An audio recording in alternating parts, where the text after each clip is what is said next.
Hello, people! E aí, como é que vocês estão? Esse vai ser o primeiro vídeo aqui do canal, porque eu recebi muitas e muitas perguntas sobre seguro-saúde aqui nos Estados Unidos, como funciona. Eu tô grávida de 24 semanas, então eu tenho muita coisa para responder, muitas perguntas para responder. Eu pensei, por que não fazer um vídeo e já aproveitar para tirar todas as dúvidas nesse vídeo? Enquanto eu vou cozinhar, eu vou tirar as dúvidas de vocês.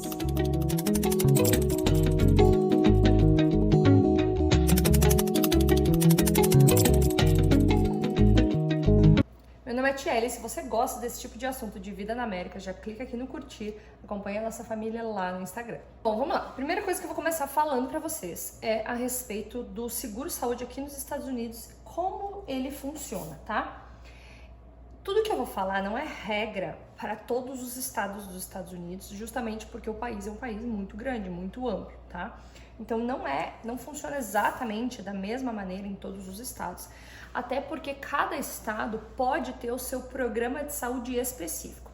Então, se por exemplo você está planejando se mudar para os Estados Unidos e tem algum estado específico que você pretende ir, você já pesquisa específico sobre aquele estado, porque às vezes ele tem um programa estadual.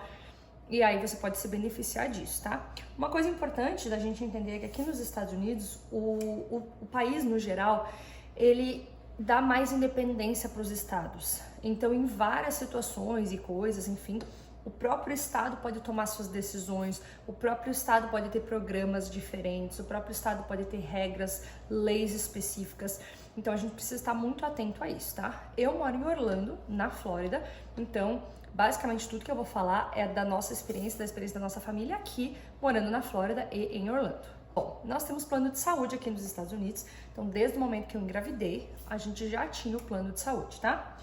Basicamente, quando a gente foi orçar o nosso plano de saúde, ver as opções, né, de como poderia ser esse plano de saúde, a gente recebeu duas opções de plano só para vocês entenderem, tá? Um deles se chama HMO, que seria HMO, e outro se chama APO, que é EPO. Qual que é a diferença mais importante entre esses dois tipos de plano, tá? Quando um plano é HMO, ele significa que você precisa de um médico da família, que é que eles chamam de primary doctor, ou seja, o médico primário, tá? Sabe aquela coisa que a gente vê em filme de sessão da tarde? De ter o médico da família que atende todo mundo, é mais ou menos assim mesmo que funciona, tá? Então assim, quando você tem um plano HMO, isso significa que você nunca vai poder simplesmente ligar para um especialista e agendar uma consulta. Você sempre precisa passar pelo seu médico primário primeiro. Ele é que vai te encaminhar para especialistas. Então, por exemplo, se você precisa ver um especialista por alguma razão, você precisa ir, sei lá, Você precisa ir, por exemplo, num cardiologista, ou você precisa ir, por exemplo, num gastro. Você não pode simplesmente ligar no gastro, ligar no cardio e agendar sua consulta. Você precisa ir no seu médico primário e dizer, olha, eu tô sentindo isso, tô sentindo aquilo, enfim, eu gostaria que você me encaminhasse para um médico X. E aí você meio que fica nas mãos dele querer te encaminhar ou não. Por isso que é tão importante você ter um bom médico primário, se esse for o seu plano. O nosso plano é dessa forma, então a gente tem o nosso médico primário. O que acaba sendo um pouco ruim é que para você conseguir essa primeira consulta com o médico primário, isso pode demorar. Então, no nosso caso, acho que demorou uns 2 meses até eu conseguir a consulta por ser paciente novo. Isso funciona mais ou menos da mesma forma aqui no Brasil. Mas depois que eu sou paciente agora, para eu marcar uma nova consulta, para ele me encaminhar para um especialista, é bem tranquilo. E nessa primeira consulta que eu fui, ele já me encaminhou para o especialista que eu estava precisando ir. E agora, sempre que a gente precisar, eu posso ir direto nele. Funciona um pouquinho diferente para as crianças, porque as crianças são pediatra, então o médico primário deles e basicamente o médico especialista sempre vai ser o pediatra, então eu defini um pediatra e é sempre nele que eu vou, tá? Agora, quando você tem um plano APO, né, o EPO, ele significa que você pode ligar e agendar direto um especialista. Normalmente, os planos APO, eles têm uma mensalidade um pouco mais cara, justamente por esse benefício, vamos dizer assim. No nosso caso, a gente decidiu tentar um HMO. Caso a gente sentisse, não dá, preciso que seja APO, a gente trocaria num futuro. Mas até agora não sentimos essa necessidade, a gente está feliz com o nosso médico primário e com essa necessidade de, caso precise encaminhar, ele nos encaminhar para o médico especialista. Agora, algumas outras coisas que os planos de saúde têm aqui, tá? Eles têm um valor de coparticipação. Basicamente, essa coparticipação dá para dividir em alguns itens, tá? O primeiro é a coparticipação para um médico primário, tá? Que seria no caso das crianças o pediatra e no caso dos adultos o médico primário. Essa coparticipação ela varia. Então, além do valor mensal que você paga uma coparticipação que varia. Quando você vai contratar o plano de saúde, você já recebe uma tabela sabendo, olha, se você pegar esse plano de saúde, você vai pagar tanto de coparticipação, tanto de mensalidade, tá? E essa coparticipação ela pode variar para médico primário e para médico especialista. Então, ela pode, por exemplo, para médico primário ela é $10 e para médico especialista ela é 20. Pode ter essa variação. Então, você vai receber, quando você for cotar o seu plano de saúde aqui, essa informação, tá? O que acontece? Além da coparticipação que você paga, eu tô fazendo um bolo aqui pro lanche da tarde. Ó. Na verdade, a gente já comeu um pedaço, mas eu vou colocar a cobertura agora. Então, assim, além da coparticipação que você paga de médico, de consulta, você também vai pagar coparticipação de exames, tá? E essa coparticipação, mesma coisa, gente, dependendo do seu plano, dependendo do exame, pode ser que ela seja tabelada, né? Então, por exemplo, é uma tabela e se for um exame X, você vai pegar X, ou pode ser que seja fixo, por exemplo, a sua coparticipação vai ser sempre $20, né? Eu vou dar um exemplo para vocês em relação à minha gestação, tá? Exames que são esperados que você faça na gestação, ou seja, que são meio que obrigatórios, eu não pago coparticipação. Então, por exemplo, assim, quando eu fui fazer o ultrassom, aquele que a gente faz com 20 semanas, não paguei nenhuma coparticipação. Simplesmente fui lá e fiz o ultrassom. Agora, se ele precisar refazer o ultrassom ou solicitar um ultrassom por qualquer outra razão, a médica pode solicitar porque, sei lá, por qualquer razão, o bebê não tá mexendo, ou enfim, qualquer que for o motivo, esse próximo ultrassom, aí eu pago coparticipação. Bom, então além da coparticipação que você pode pagar para um médico primário, para um médico especialista e para um médico, no caso, exames, né? Algum exame que você vai fazer, exame de sangue, exame de ultrassom, por exemplo, né? Além desse, ainda existe a coparticipação quando você precisa ir para um urgent care, tá? Aqui nos Estados Unidos, você pode ir para um hospital ou ir para um urgent care. Basicamente, qual que é a diferença? O custo num hospital, ele é sempre mais alto, tá? Eles cobram bem mais alto se você vai para um hospital. Então, ele é realmente para situações em que você precisa ir para o hospital. Tipo, quebrei minha perna num acidente de trânsito. Algo que seja assim, ó, realmente necessário que você vá para um hospital. Se não for esse o caso, você vai para um urgent care. O urgent care, ele é como se fosse um PA, um pronto atendimento num hospital, tá? Você vai procurar o mais perto da sua casa que atenda o seu plano de saúde. Você pode ligar e perguntar se ele atende o seu plano de saúde, enfim. O plano de saúde vai definir quanto de coparticipação você vai pagar no urgent care, tá? Então, tem planos de saúde que tem essa coparticipação de urgent care pré-definida, um valor fixo, tá? Você vai cotar, quando você cotar o plano de saúde, você vai ver ali, se eu for para um urgent care, eu vou pagar, sei lá, $200, $250, $300, $500, enfim, depende do seu plano, tá? Agora, se não for definido fixo, vai ser uma porcentagem. Então, também pode ser isso, vai ser 20%, vai ser 30%, não sei, tá? No caso do hospital, mesma coisa, tá? Ou é um valor fixo, $300, $500, $600, ou vai ser um valor porcentagem também, tá? 20%, 30%, enfim, vai depender do plano. O que acontece também, uma coisa bem interessante, o que eu já percebi é que aqui não tá sempre disponível todos os planos o tempo todo, o ano inteiro para todas as pessoas. Eles mudam o formato, as possibilidades, enfim, tá? Então você sempre vai ter que ver o que tá disponível quando você for fazer o seu plano, né? Quando você for, tô aqui, vou fazer o meu plano, qual vai ser o plano que vai estar disponível para eu fazer? Bom, então, além de pagar a mensalidade e pagar coparticipações, como mais que funcionam os planos de saúde aqui? Uma coisa bem interessante, bem legal, é que aqui não tem carência, tá? Então não é que nem no Brasil, por exemplo, que se você fizer o seu plano de saúde hoje, mas você já estava grávida, você não consegue ganhar o bebê pelo seu plano de saúde. Aqui você consegue ganhar o bebê mesmo que você faça o seu plano com X meses de gravidez, tá? Então, independente da sua doença, não importa se você tem doenças pré-existentes, o que for, de qualquer forma, você pode fazer o plano de saúde. Não te impede de fazer por causa de carência, tá? Que não tem essa questão de carência. Uma coisa bem interessante que esses dias eu fui ver para fazer o plano dentário, que aqui até dentista, assim, é bom você ter plano, né? Porque senão é um valor caro que você acaba tendo que desembolsar. O dentista das crianças também não tem carência.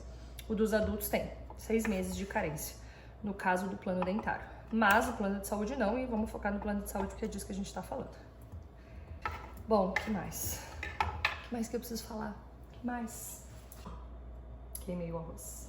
Algumas outras coisas importantes em relação ao plano de saúde aqui nos Estados Unidos, tá? Que me perguntaram também se tem atendimento em português.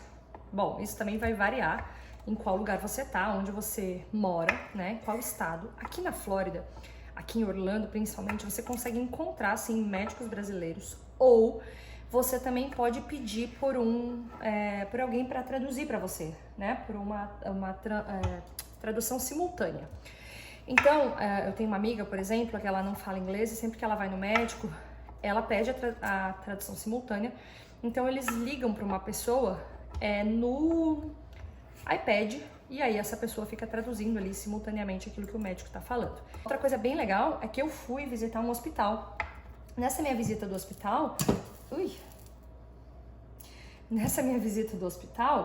o próprio hospital disponibilizava também um tradutor para, tipo, fazer esse acompanhamento na visita, caso você quisesse. Então, quando você agendava essa visita no hospital, pelo site do hospital, você selecionava ali se você precisaria de um tradutor ou não. Acredite se quiser, acabou o espaço do meu celular, então eu vou terminar de gravar o vídeo aqui, tá? Bom, agora eu vou falar sobre essa questão de cesárea e parto normal, que muita gente também me pergunta sobre isso, tá? Bom, eu tenho uma cesárea no Brasil e depois um parto normal no Brasil. Então, meu primeiro filho, 8 anos atrás mais ou menos, eu tive ele de cesárea. E agora, o meu segundo, que foi 4 anos atrás, eu tive ele de parto normal, tá? Eu precisei, quando eu fui fazer o parto normal, procurar por uma equipe que fizesse, né, um parto normal pós-cesárea. E foi a mesma coisa aqui nos Estados Unidos. Apesar de eu já ter tido um parto normal pós-cesárea, o normal, vamos dizer assim, o mais comum é que o médico queira fazer uma cesárea por já ter tido um histórico de cesárea. Então eu dei uma procurada em equipes, conversei com mães, conversei com enfermeiras, conversei com algumas equipes médicas também, para pedir uma indicação de uma equipe que fosse parceira comigo, né, para eu conseguir fazer esse parto normal, que vai ser agora da Sara. Então eu encontrei essa equipe e por isso eu fiquei com ela, tá? Eles são americanos, falam inglês. O que acontece? Me perguntaram se você pode chegar aqui e escolher fazer uma cesárea, tá? Não que você não possa, mas talvez você vai ter que procurar a equipe certa, tá? Porque da mesma forma que você precisa procurar uma equipe certa para o normal, aquela equipe que vai realmente se esforçar por um parto normal, você também vai ter que procurar a equipe certa se você quiser uma cesárea, que vai ser a equipe que vai fazer a cesárea. Essa minha médica, eu conversei com ela, né, perguntei a respeito disso, ela falou que no geral, um consenso geral dos Estados Unidos é optar pelo parto normal primeiro, tá?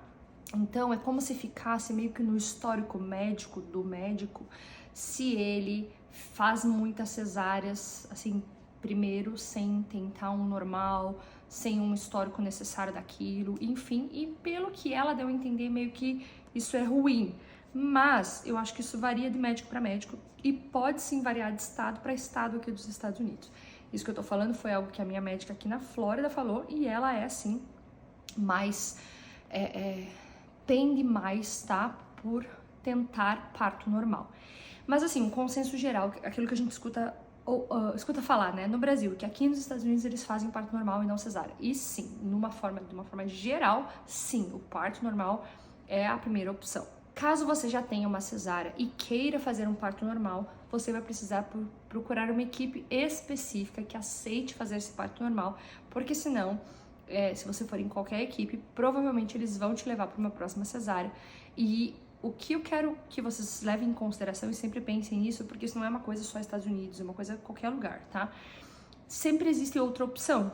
Então não fique com a opinião só de uma pessoa, procure outras, né? Então, tipo assim, fui num médico, ele me falou tal coisa, eu vou num segundo, eu vou num terceiro, eu vou procurar outras opções, porque não é todo mundo que tem a mesma conduta. E isso não é só em relação à medicina, é em relação a qualquer coisa na nossa vida, tá? Agora uma coisa, só pra matar uma curiosidade de vocês e algo que eu também não sabia, é a respeito dos métodos que eles utilizam no hospital para fazer esse processo de parto normal. A primeira coisa que eu achei bem diferente aqui é que você fica no teu processo de parto num quarto sozinha. Enquanto no Brasil, todas as maternidades e hospitais que eu fui, né, quando eu fui ganhar o meu segundo filho, você ficava numa sala com outras gestantes, tá? Então aqui não, aqui você vai para um quarto particular. Nesse quarto particular, você pode caminhar pelo quarto, ficar na cama, ir no banheiro, tem um banheiro para você. Alguns deles têm chuveiro e alguns têm banheira. Aqui no caso, o que eu fui visitar, ele tinha chuveiro. E ele tinha ali vários apetrechos, vamos dizer assim, para te ajudar, né? Desde uma bola, o chuveiro, tinha 2 tamanhos de bola, enfim, o fato de você poder caminhar, enfim, tudo isso para ajudar no processo do parto normal, tá? Vou deixar embaixo do vídeo aqui o link desse Reels que eu fiz pro Instagram, mostrando essa maternidade que eu fui conhecer aqui nos Estados Unidos. Outra coisa é que eles têm a epidural, né, pra parar a dor completamente, mas antes disso, eles têm o gás do riso, então eles utilizam o gás do riso para ajudar a gestante a passar pelo processo de parto. A minha médica disse que o gás do riso, ele não tira a dor, mas é como se ele ajudasse emocionalmente a gestante a focar, sabe? A respirar da maneira correta, tipo, ficar mais sussa, mais tranquila, não ficar tão apreensiva, nervosa, enfim. E tem a epidural, que aí vai depender também da equipe médica, da dose que você utilizar, porque pode ser que você faça epidural e não consiga sentir muito bem as suas pernas, então eles vão recomendar que você fique deitado na cama e não fique caminhando. E, no geral, o que eu sei é que quando você fica muito tempo deitado, esse processo de parto pode ser muito mais longo. É óbvio que isso tudo não é regra, eu não sou médica, eu só tô falando da minha experiência pessoal para vocês aqui nos Estados Unidos. Para finalizar, mais uma pergunta que me fizeram lá no Instagram é a respeito de médicos que falam português, inglês, enfim. E isso vai variar do local dos Estados Unidos que você tiver. Aqui na Flórida, na região de Orlando, a gente tem vários médicos brasileiros. E caso você vá num médico americano, você tem a opção de pedir alguém para traduzir simultaneamente ali a sua consulta, ou enfim, vai ser feito provavelmente através de uma ligação no iPad. E essa pessoa vai escutar o que o médico está falando e vai traduzir para você em português e vice-versa, tá? Eu nunca utilizei nenhum desses serviços, não fui num obstetra brasileiro, mas eu sei que tem, que a gente escuta muitas brasileiras falar que vão, né? Aqui em Orlando, não sei em outros lugares dos Estados Unidos, mas imagino que em várias cidades deve ter. E essa opção de tradução eu também não sei se tem em todo lugar nos Estados Unidos, mas aqui em Orlando tem. No meu caso, eu estou indo numa médica americana e vou ganhar o bebê num hospital americano também, que tudo fala inglês. Caso eu sinta necessidade, lá na hora do parto eu posso pedir por alguém para fazer essa tradução, caso eu precise conversar alguma coisa, enfim, né? Essas foram todas as perguntas que vocês me fizeram lá no Instagram, respondi todas elas, tentei ser o mais detalhista possível, explicar as nuances, os detalhes e tudo mais que envolve toda a situação, né? Mas é um assunto bem complexo mesmo. Se você ficou com mais alguma dúvida, você pode deixar aqui nos comentários, ou se você tem algo para contribuir, se você mora num outro estado dos Estados Unidos e é diferente aí, você tem algo para falar sobre isso, você pode colocar aqui embaixo também. E eu vou deixar alguns links aqui embaixo que você pode dar uma olhadinha também se você se interessar. Não deixa de curtir o vídeo, seguir o nosso canal e também acompanhar a gente lá no YouTube.